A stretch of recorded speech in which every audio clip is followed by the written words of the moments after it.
Okay, so serious question. What happened to the dragons and why do they want us to believe so much that they never existed? I just went down a rabbit hole and there is an article from 1882 from the Los Angeles Times. This article describes a train leaving Los Angeles going through Don Palmas to head to Arizona being attacked by a 30-foot flying serpent, a dragon with 6 wings, 30 feet long, 12 inches in diameter, attacking this train.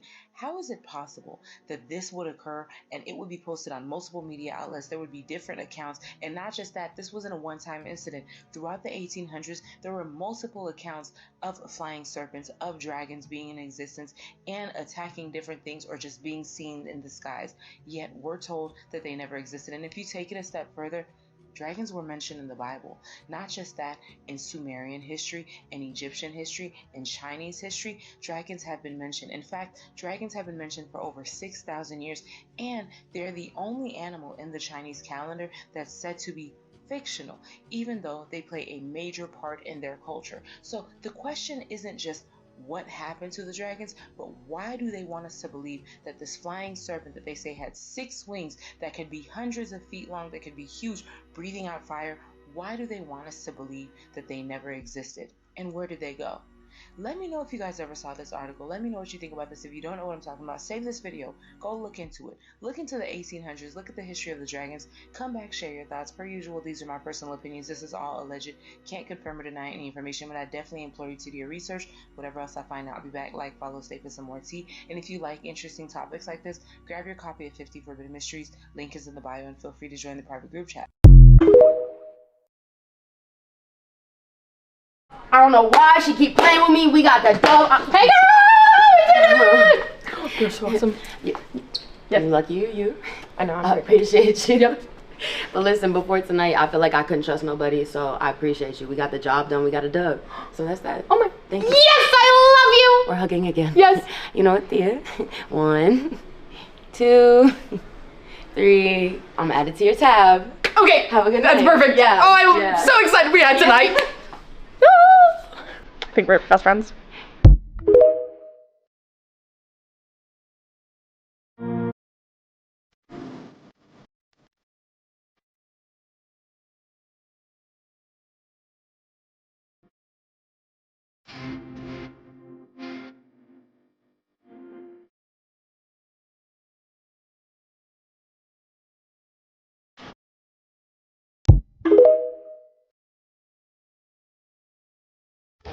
Check this out. Yang apa ka bang ambil? The audacity Apa ka of bang her. ambil? Legal ka ba ni? Legal na. Gue ngambil lagi. Legal na. Ambil dulu jemau. Tolak na nan. Kabar ni jadi jemau. Kabar ni. Buyan na nan. Jangan tidur na. Jangan tidur na. And if you know Kabar ni what they ngambil say, telur jemau. definitely drop a comment. Ambil lah kalau kabar. Nanti ni. Because she was popping it. Jangan tidur na. Nah, kabar. Play with her food. Telur jemau. Jangan ambil dia jemau. Galak nak ambil hak jemau. And what was that she snatched up? Let me know.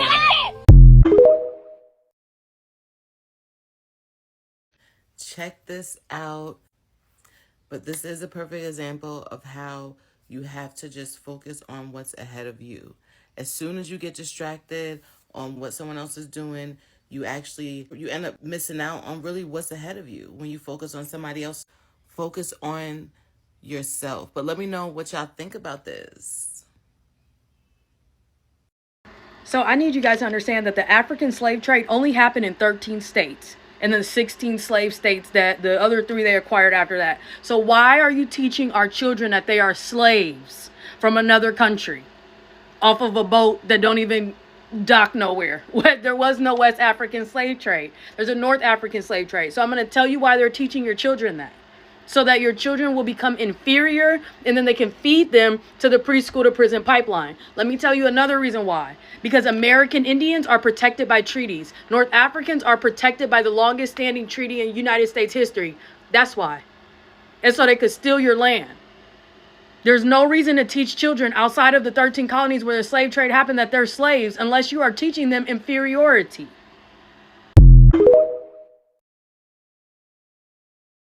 You are witnessing the high science of falconry, animal husbandry, and communion with nature that defined the Lemurian and Atlantean epochs. In the vast empire of Tartary, A global Asiatic power, the owl was the symbol of the original Moorish people, while the griffin stood as the official symbol of the empire itself. The teachings of Ptahhotep reveals that the owl is the literal Egyptian hieroglyph for the term Moor, signifying that the Moors are the original high priests of Anu who ruled Tartary. Drake's OVO symbol is actually a representation of the old Moors in Tartary, the original flag of your people's Eastern Empire. The sacred bird also represents the Taurus field, the geometric foundation of reality that allows for silent flight and unseen power, which is why the symbol of the owl is linked to knowledge and etymological truth hidden in plain sight. The massive owl statue at the Bohemian Grove is actually an earlier Moorish structure, part of a legacy where we once possessed many owl statues to signify the global rule of the Moors. Today, oligarchs and secretive groups at Bohemian Grove use the owl to reverse the frequency. They reverse the frequency to perform rituals to what they believe is Moloch, when in reality they are worshipping the original Moorish priesthood, the very black man they seek to supplant. The high science falconry of giant birds and griffins in the historical record were more than mythology. This legacy is rooted in the land of Collis, California, which was known as the Land of the Griffins and ruled by Queen Khalifa when California was still an island, and the Sultan of America possessed animals and birds so massive that modern elephants seemed insignificant by comparison. Hollywood truth bombs us by showing ancient Moorish sciences of dominion over these fowls of the air through the Bowery King in John Wick, the Moorish information broker that sees and knows everything through his network of birds, representing the true Lord sitting above the high table. Simultaneously, Kingdom of the Planet of the Apes mocks our ancient animal husbandry and falconry. They depict apes practicing falconry and training birds to kill. This is a calculated mockery of truth intended to reinforce the lie that original people are apes, when we never descended from no goddamn apes. This gnosis is even embedded in the occult context of Harry Potter, where the owl serves as a nocturnal herald of initiation and a sentinel of secret wisdom. It represents the ability to perceive information that remains hidden from the uninitiated. These disclosures serve to keep us in willful amnesia, preventing us from realizing we are the titans and lords who once held absolute dominion over the beasts of the field and the heavens.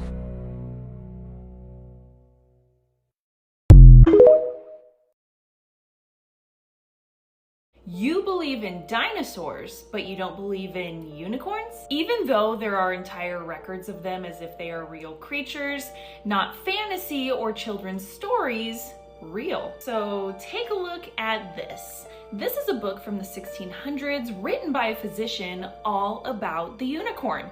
And what's interesting is it does not read like mythology, it's written like a scientific investigation. So a serious physician spending hundreds of pages studying the unicorn as if it is a part of natural history, and including entire chapters about the powers of the unicorn horn. According to these old texts, unicorn horns were believed to purify water, detect toxins, neutralize poisons, and protect from disease. This book even describes ancient rulers drinking from cups made of unicorn horn because they believed the horn could extinguish poison and protect them. Modern historians will say many so-called unicorn horns are just narwhal tusks. Then why are there entire books documenting one-horned land animals separately from the narwhal? Honestly, we've seen this pattern before. Dragons became myths, giants became legends, and advanced civilizations became just stories. Then eventually, the public is trained to laugh at an entire topic before they even investigate it. And maybe that's the real story here, because when you dig into books like this, you realize what we were taught in history class may not be entirely accurate, and why when they want to reset the world, they burn the books first. But what do I know? I'm just a conspiracy theorist. Let me know what you think. Gary family might not be nothing to play with, but Speedy Gonzalez's cousin was a fucking problem. The crazy thing is, Slowpoke Rodriguez wasn't even a YN for real. He was actually a chill guy. Until you didn't know how to mind your motherfucking business. Maybe, Jose, instead we tried to catch the Speedy Gonzalez, we should have caught Slowpoke Rodriguez. Speedy has been cooking them for so long that they tried to take the easy route. But little did they know, that wasn't the easy route. The slow is más, Señor Mexico. Slowpoke Rodriguez, he's for me. Jose heard Slowpoke Rodriguez and thought that shit was easy work. But little did he know, that was gonna be the worst decision of his motherfucking life. Wait, Jose! Jose, I got to tell you something. Jose ass ran off so quick he didn't even give his cousin a chance to tell him the worst part. Aha! Senor Slowpoke, you will be good with the chili peppers. That he might be slow, but he got quick draw Hall of Fame. Hey, something I forgot to tell. Think the slowest mouse in Mexico wasn't gonna keep that bitch on him? No, he hang with King Von and them. Get that bitch up close and personal. That's what I wanted to tell you. Slowpoke Rodriguez, he pack a gun. Nigga, that should have been the first thing you told me. Hey, Speedy. Yes? Guess what? I'm still hungry. Speedy tried to talk him out of it, but he didn't know Big Cuzzo was a thug. To think about something else. It's no use. I got to get some things to eat. Slowpoke Rodriguez was not trying to hear none of that bullshit. That nigga wanted that food immediately. Slowpoke, you can't do that. She's a far, far better thing I do than if I starve. I'm not gonna lie, y'all can't tell me this nigga wasn't drunk. Maybe Slowpoke is pretty slow downstairs in the feet, but he's pretty fast upstairs in the cabeza. When I seen this, my eyes was not prepared for what the fuck I was finna watch. La cucaracha. Sylvester ass thought it was gonna be sweet. Oh, I got ya, Slowpoke Rodriguez. And next I get your curry. Did he just hypnotize Sylvester? Yeah! Nerf this nigga now! Ándale, señor gato. Yes, master. I like your pussycat friend. He's nice and stupid. There are 5 toxic food chains to avoid at all costs. Number 1, Domino's. Their pizza sauce contains ethylene oxide, a toxic chemical and a known carcinogen. Number 2, Taco Bell. They're currently being investigated for containing a parasite that causes explosive diarrhea. Number 3, Starbucks. Sued for containing VOC chemicals that have been linked to causing cancer. I saw that you can file for that and get a payout over on ClaimMoney.com. Number 4 is Panera Bread, containing the highest amount of glyphosate out of all the fast food chains tested. And number 5 is McDonald's. Their French fries are grown with a pesticide that literally never washes off. You can join active class action lawsuits over on ClaimMoney.com, and I put the safest food chains that you could actually eat at in the captions. Here are the top 5 healthiest things you can order across the United States at basically these chain locations. I see so many people going, oh, well, there's nothing to eat. I'm in a city. I don't know what to do. Here's what you do. Number 1, Sweetgreen. Sweetgreen is in 90 cities across the United States with hundreds and hundreds of locations. What I get there is actually more like some rice, sweet potatoes, and their steak. It's all seed oil free. You can literally just build a bowl of healthy food. Number 2 is Chipotle. Now, I know Chipotle has its issues, the quality. You got to kind of like, you know, smooth the people to get more food. And yes, they do use rice bran oil, but you can get some rice, some meat, some guac, some beans, and it's going to be a pretty healthy option. Number 3, In-N-Out protein style. Here is the order I get. If you get a protein style burger there and order it like I do, it's pretty good. Of course, the meat isn't grass-fed, all that, but you know what? On the go, decent option. Number 4, any real Mexican restaurant or taco truck. These are across the United States, okay? There's not like one chain of them, but you know. Go in there and get some carne asada tacos. A lot of times, they'll also serve plates. You can get a plate with like chicken, rice, and beans. If they're cooking with a real grill, you're probably avoiding seed oils. The real real Mexican places use lard as their cooking fat. And number 5 is a tie between Kava and Flower Child. These places are popping up a lot. And while Kava uses that like olive oil, seed oil blend, and they kind of try to lie about it in a little way, it's still a pretty good option. You can go build a bowl there. Some lamb, some rice, some veggies, stuff like that. And Flower Childs are popping up a lot. You can get some steak and potatoes there. I've gotten that before. Overall, there's so many healthier options popping up, and you see fast food stocks tanking because people are realizing, wait, I don't want to go eat slop for $15. I'd rather spend $18 and get food that actually nourishes me and doesn't give me fucking colon cancer in 10 years. Like, what are we doing? Let me know other places you guys like or what you like to order at these places. Let me know below.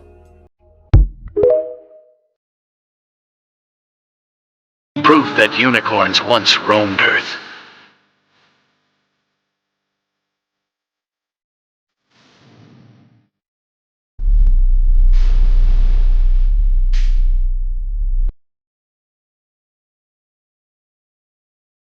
Now we see, because everybody like, well, what's the point of animals then if it wasn't created if they wasn't created for us to eat them?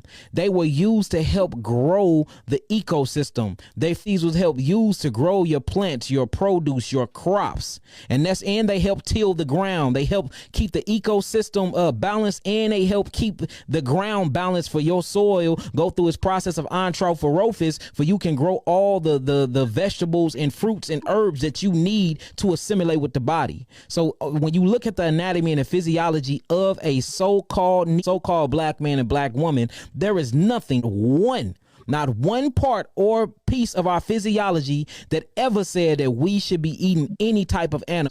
It goes against the whole physiology and anatomy of your body. You don't have claws. You don't have them long canines. Your digestive system is not, your digestive tract is not short enough. The hydrochloric acid is not in your stomach. It can't even break down these foods. I mean, if you literally just get inside the scientific world and look at the anatomy of your body, it was not created and nor never will be created to eat meat. And we see why we having all these problems, because we have forgotten what food is.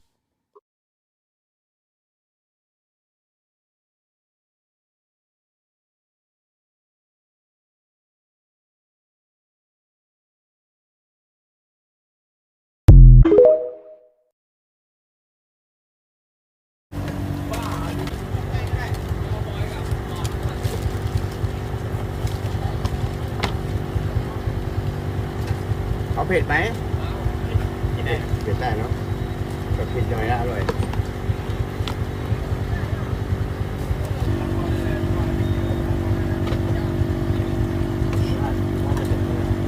ไหวไหมพี่เนี่ยเผ็ดจริงอร่อย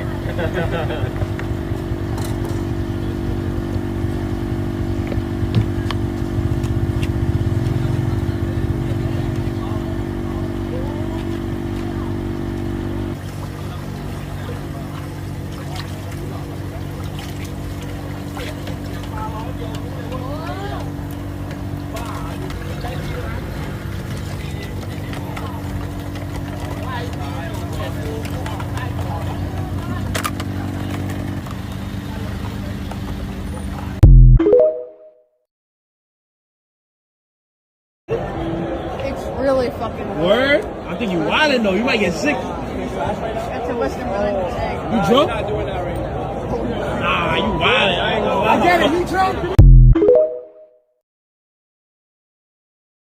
Turns out Kentucky Fried Chicken is actually Kentucky Fried Cannibal. Because why is no one talking about the new advertisement that basically alludes to the fact that we're eating people and not fucking chicken? Once I show you this, if you think anything otherwise, you are absolutely insane, because ain't no way in the fuck you have an ad saying worship the chicken, but you have a person being dipped in gravy and turned into a fucking chicken tender. These companies have to do something called karmic retribution, which means they have to tell us what they're doing so they can afford their karmic loss. This advert absolutely makes no sense, and it's fucking insane and very telling to stop eating KFC.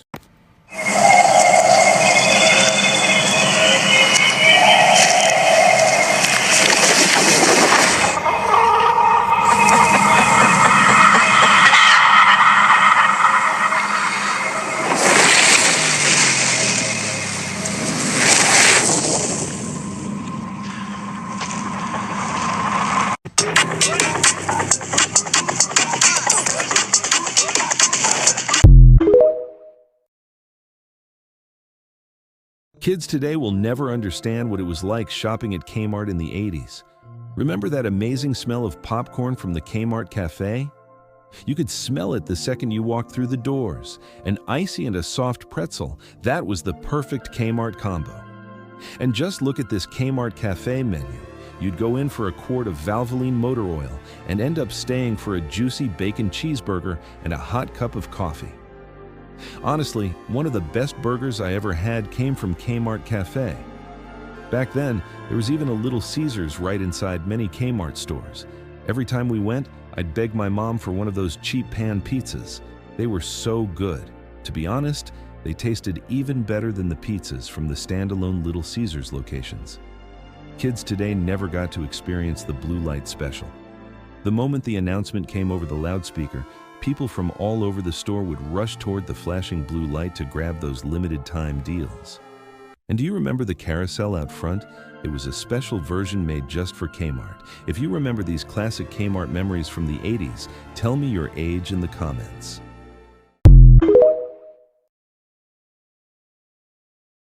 The main reason why this past Mercury retrograde kicked your ass is because it was an initiation process to step into the portal of manifestation, which is the Lion's Gate.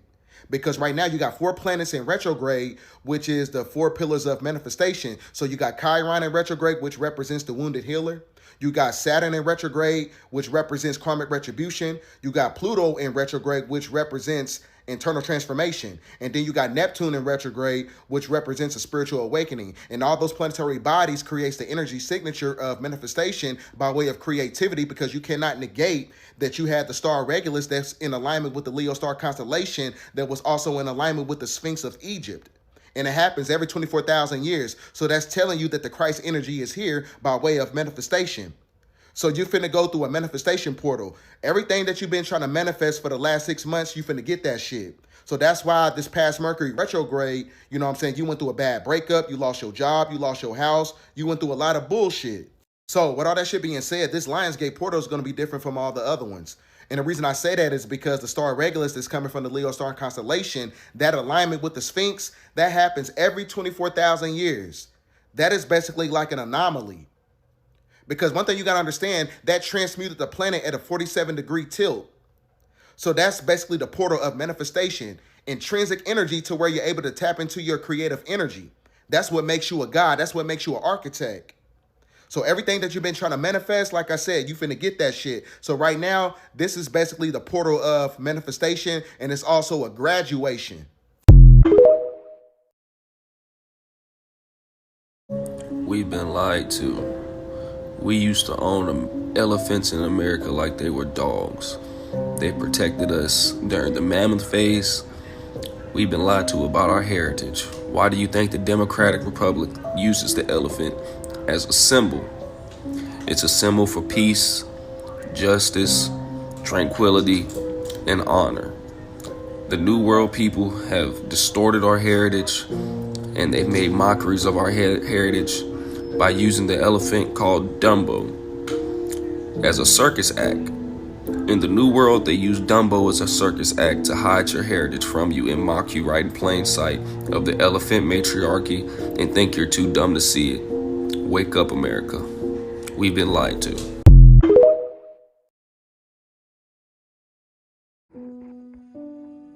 The elephant, one of the smartest mammals on the face of the earth, the gentle giants of the world, are indigenous to the Americas and also walk side by side with the indigenous peoples of these lands.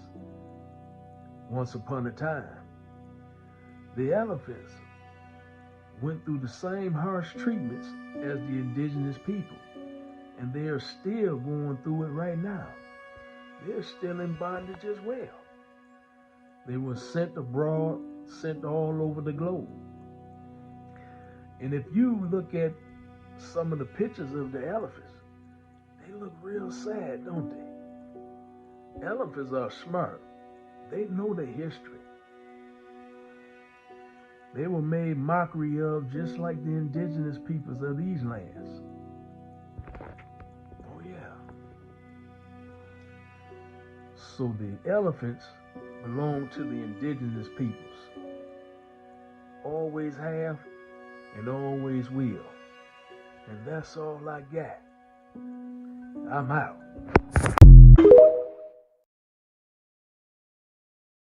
The earliest messiahs, gods and goddesses from Christ, Buddha and Krishna on all continents were black and woolly-haired. The original image and likeness of Buddha had prominent Africoid features, depicted with black skin, thick lips, wide nose and tight coily hair. According to one of the top geneticists in China, Jen Li has recently revealed that the earliest ancestor in China can be traced back to Africa. Furthermore, the indigenous population of Southeast Asia were originally of Africoid descent. The first is a depiction of the Hindu deity Shiva from ancient Cambodia. The centerpiece is Shiva in ancient Thailand, and the third is Buddha or Bodhisattva in ancient Vietnam.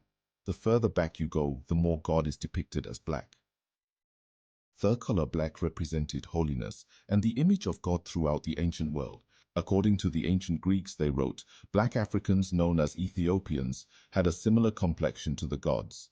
The black African people were considered to be the most ancient and sophisticated of all men. It was them who was most favored by the gods. The ancients viewed the sacred image of the divine as black. Black was the body of God, Yahweh. The hair of his head was like the pure wool, his skin dark as if it was burned in a furnace. The angels were black like coal, as described by Prophet Ezekiel, chapter 1, verse 13. As for the likeness of the living creatures, their appearance was like burning coals of fire. In ancient Asia, celestial entities such as angels or nature spirits were portrayed as richly melanated beings. The original images of the mother of Christ was a black woman. On her statue inscription it says, Negra sum sed formosa, meaning, I am black and beautiful. In Central and South America, she is also known as Virgen de Moreno or Virgen de Negro, which means dark-skinned or Black Mary. Prior to the Spanish conquest, Aztec gods were depicted with black skin. Priests, kings, and warriors covered themselves in soot to emulate the black god. The images presented in this video are from various regions: Russia, China, India, Egypt, and Central America. There's a massive iconography of black gods all over the world. All the gods and goddesses are black. The ancient world had a consensus on the image of God as being black and beautiful.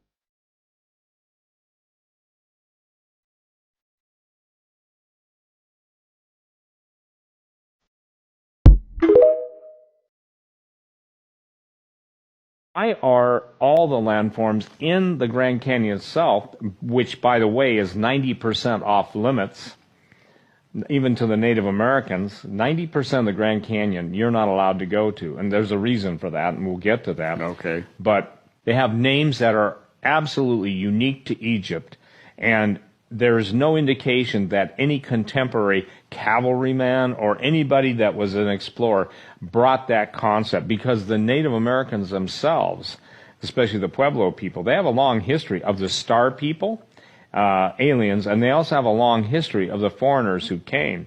So in the Forbidden History revealed for the first time in history, and this is what people have got, but there's been an overriding control of ancient history. And just as the great Library of Alexandria was burned, there are other depositories of that ancient knowledge. Oh my God, Diesel! Oh my God! Yeah. Lalo mo eh.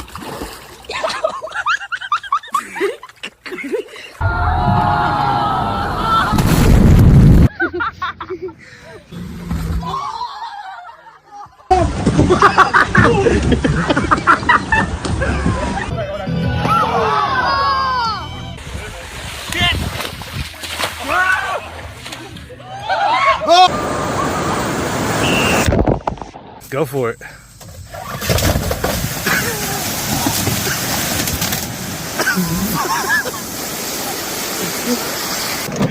Oh yeah!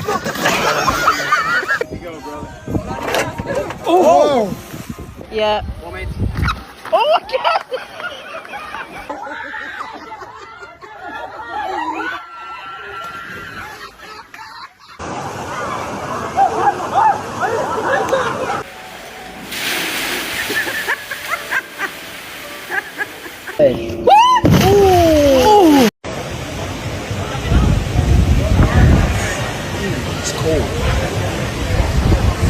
Oh, babe, watch out.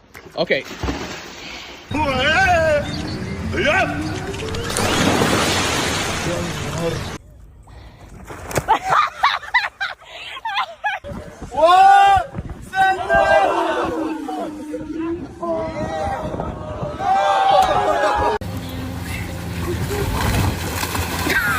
Add a little bit of spice. 3, 2, my sister.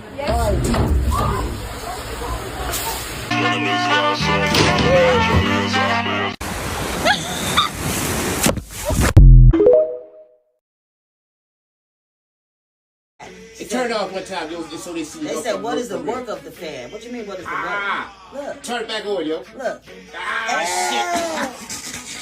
Don't play with us. Don't play with us. We outside. Animals of medieval bestiaries. Elephants. Medieval illustrators who had never seen an elephant drew it as a strange, fortress-like creature with a castle on its back. Bestiaries claimed elephants had no knees, slept leaning against trees, and that hunters could catch them by sawing through the tree so the elephant would fall over and be unable to get up. Whales. Bestiaries described whales as a massive island-sized sea monster. It would float at the water's surface until unsuspecting sailors landed on its back and lit a fire. Feeling the heat, the whale would dive, dragging the ship and crew to the depths. Foxes. Bestiaries portrayed foxes as a creature of pure deceit. It was said to feign death by rolling in red mud and playing belly up. When curious birds came to investigate, the fox would spring to life and devour them. Beavers. Bestiaries claimed beavers possessed highly valuable medicinal testicles. When pursued by hunters, the beaver was believed to bite off its own testicles and leave them behind to save its life. Pelicans. Bestiaries popularized the belief that mother pelicans were so devoted to their young that, after accidentally killing them in a fit of rage, she would wound her own breast and use her blood to resurrect them. Barnacle geese. Found in many English bestiaries, these birds were believed to be born out of barnacles attached to rotting logs or grown from trees hanging over the sea. Because they were born from wood. Rather than an egg, they were sometimes eaten by monks on meatless fast days during Lent. Lions. Bestiaries claimed that lion cubs were born dead. The mother lion would guard the lifeless cubs for 3 days until the father lion arrived and breathed into their faces or roared over them, miraculously bringing them to life. It was also believed that lions slept with their eyes open to remain constantly vigilant. Bears. Bestiaries asserted that bear cubs were born as formless white lumps of flesh without eyes or hair. The mother bear had to literally lick them into shape, using her tongue to form their limbs, face, and fur over many days. Crocodiles. Lacking first-hand knowledge. European illustrators frequently drew crocodiles as dog-like or wolf-like beasts with scales. Bestiaries claimed that crocodiles would weep with sorrow after devouring a human, and that they moved their upper jaws instead of their lower ones. Hedgehogs. Bestiaries depicted hedgehogs as clever thieves. They were said to climb grapevines, shake the grapes loose, and then roll around on the ground to impale the fallen fruit onto their sharp quills, so they could carry the food back to their young. Badgers. They were described as lazy and cooperative excavators. Bestiaries claimed that when digging a burrow, one badger would lie on its back while other badgers piled dirt onto its belly. They would then grab the lying badger by its tail and drag it out like a fully loaded cart. Panthers. Unlike the real predator, the medieval panther was described as a beautiful, gentle creature. After eating, it would retreat to its cave and sleep for 3 days. Upon waking, it emitted a deep roar and breathed a sweet-smelling fragrance that attracted all other animals except the dragon, which fled in terror. Like and follow or subscribe for more. It's over 400 years old, and it's worth at least $12,000. It's a catalog of every animal known to man at the time. It doesn't matter who you are, what age you are, where you're from, you're gonna love this book. Look at this size, okay? I know I have a small hand, but look at this size. Look at how beautiful it is. Look at this guy on here. So we start here. It's in Latin. It's in Italian. This is French. And this is German. So our elephants and our rhinoceros, here we are, we arrive at the unicorn. So we know that we were at least talking about unicorns in the late 1500s. And this is a scientific book. They believed back then that unicorns were real. To be fair, they do list some of these creatures as monsters, but I'm not sure if it's represented as fully like fictional or that they had gone extinct. thing in here. There's not a single thing in here that isn't, you couldn't stare at for hours. Lupus, I believe that means wolf in Latin. So they're calling it some sort of wolf. Ooh, what is that? I couldn't tell you, but look, you have monstrum here, and I'm not sure what they're passing this off as. Look at this. Look at this. And it's really hard to identify a lot of the animals in here. Look at that. Wow, look at the horse. Most complete work at the time. We didn't have photographs or that. It's a lime dog. And even has a bull in the water. Oh, he has a horn. Volume you can see. And they've got to end on a high note. I showed that one. That's a whole This is beautiful. This is beautiful. That is beautiful. What is that? And then look at this poor guy. He's getting eaten up. Man, that is some stench one. That is incredible. Feathers or whatever that is. I think it's just water coming out. Yeah. But he bald-headed. and you can see the terminology again. You've got monstrum. What are these? The earliest form of mermaids. Got monstrum here again. This is in German, so Merwander, maybe? So someone can translate that. Like, that's so cool. Look at this. Look at these guys. Here we go. They're hacking this one up here. Now this one's taking over the ship. Look at these guys. Look at that.